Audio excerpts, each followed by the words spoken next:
Sir John A. Macdonald. He's the first Prime Minister of Canada and the second longest serving. It's hard to know where to start with him. His legacy is so debated and revered that it seems almost impossible to fit his life and terms as Prime Minister into a 10-minute video. But like a transcontinental railroad, sometimes the best thing is just to start and see where it goes.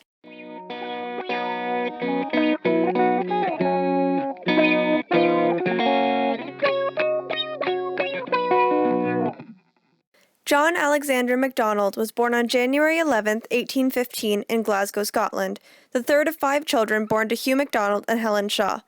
Hugh was a businessman, but not a very good one, so with debts piling up, he and Helen moved with their family to Kingston in Upper Canada when Macdonald was the tender age of 5.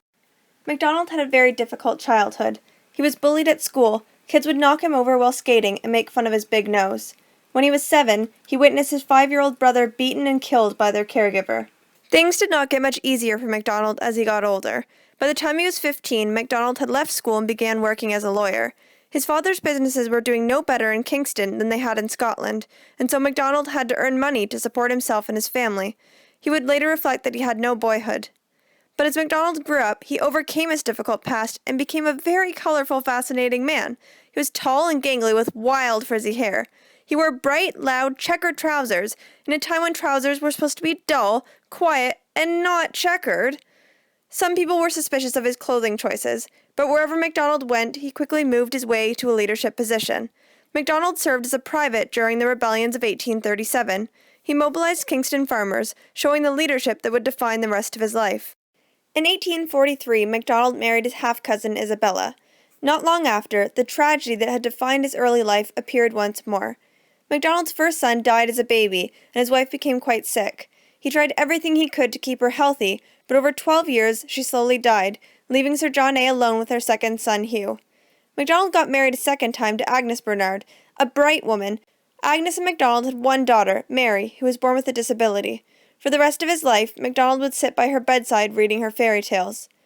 Macdonald was a townsman and a lawyer at a time when most people were farmers. He was literate, charismatic, and genuinely funny. One time he charged across the House of Commons and threw up in a wastebasket while the opposition was still talking, and claimed that they made him sick with boredom. He may have just been hungover, though. Macdonald did have a reputation as a drinker, but he quit later in his life. The Toronto Globe, a newspaper run by Macdonald's political enemy George Brown, had made Macdonald's drinking famous, or infamous. But as Macdonald said, "The people would prefer John A. drunk to George Brown sober."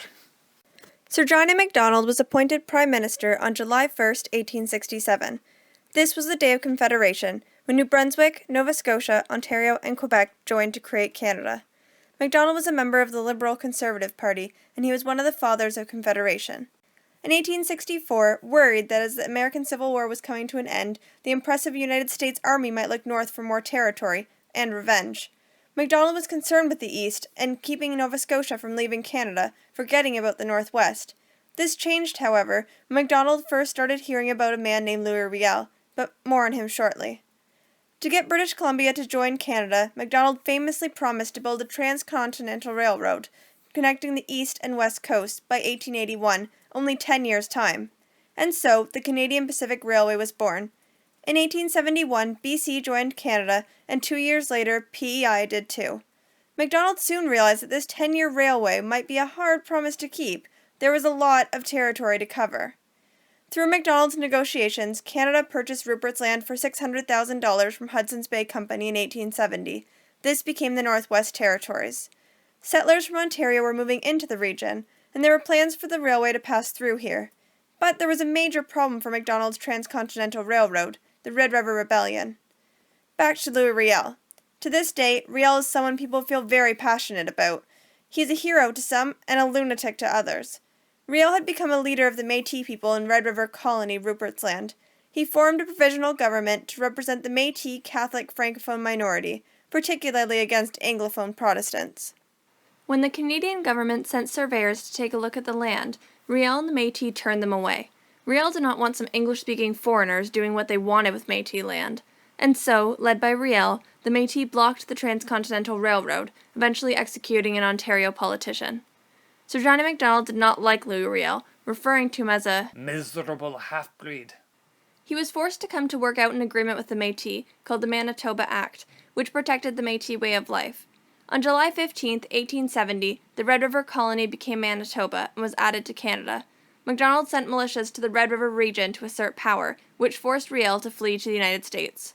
So, back to the ever-so-important Transcontinental Railroad. What follows is one of the low points of Macdonald's political career, the Pacific Scandal.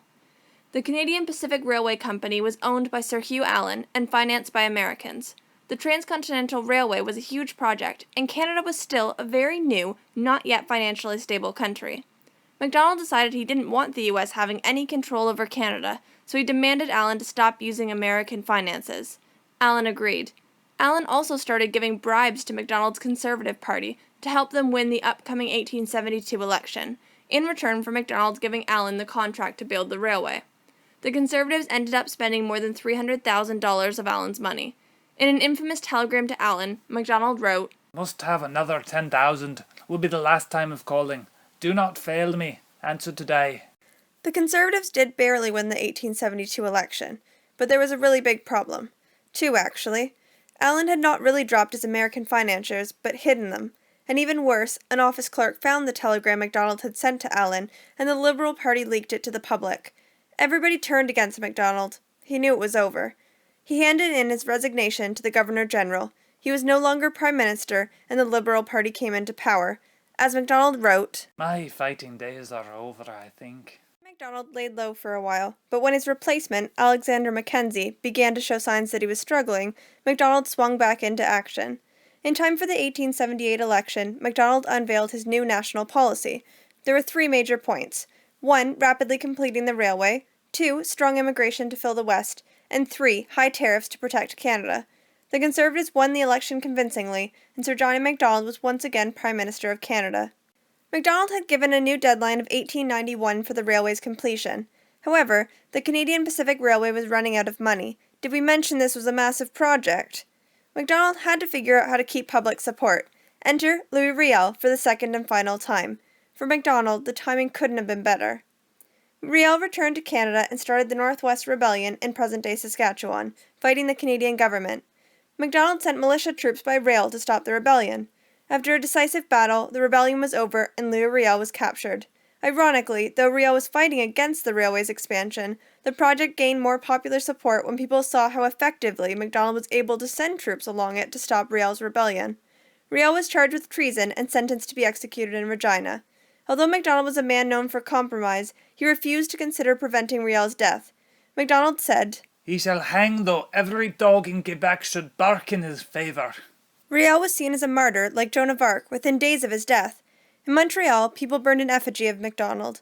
This was a major turning point in history when the Conservatives lost support in Quebec and the Liberals came to prominence there. Though Macdonald never expected to live to see it finished, the last spike of the Transcontinental Railway was hammered in on November 7, 1885. The project was finally complete. Canada was connected from the Atlantic Ocean all the way to the Pacific. Macdonald went on a 50-day tour in 1887. At the age of 70, he saw the West for the first time. Later in Macdonald's life, a new figure was coming to prominence, a man by the name of Wilfrid Laurier. Macdonald was growing bitter in his old age, and he feared that Laurier's views on American trade would lead to Canada becoming part of the United States. Macdonald said, "A British subject I was born, a British subject I hope to die." He suggested that Laurier was a traitor and taunted him in Parliament. "J'y suis, j'y reste." Here I am, here I stay. Macdonald won his sixth election in 1891, but 2 months later, Sir John A. Macdonald suffered a series of strokes and died on June 6, 1891. The Conservatives would need to find a new man to replace him as Prime Minister, but who was up to the task? For 150 years now, all of Canada has stayed together, adding 3 provinces and 2 territories since Macdonald's time. Sir John A. Macdonald won 6 elections in 24 years. Perhaps Macdonald's crowning achievement is the Canadian Pacific Railway. After Macdonald, Canada was no longer a series of disconnected territories. He linked the Pacific and Atlantic Oceans, something that seemed almost impossible at the time. Was he progressive? He suggested that women and Aboriginals get the vote as long as they were property owners. Or was he racist?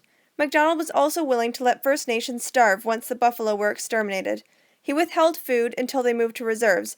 They were forced to trade freedom for rations. So many people died. Some consider this government-implemented genocide. Macdonald was particularly racist against Chinese people. Countless Chinese died during the construction of the Canadian Pacific Railway. They were used for cheap labor, getting far less pay than other railway workers, and being forced into more dangerous parts of the job. It can be said that Macdonald put the needs of the railway ahead of minorities. Sir John A. Macdonald once said, "Let us be English or let us be French, but above all, let us be Canadians." How much of what we consider Canadian comes from this man? How much of the good and bad, the tremendous and the terrible, our national identity, our nation itself, can be traced back to him? So what do you think? Would Canada as we know it be possible without Sir John A. Macdonald?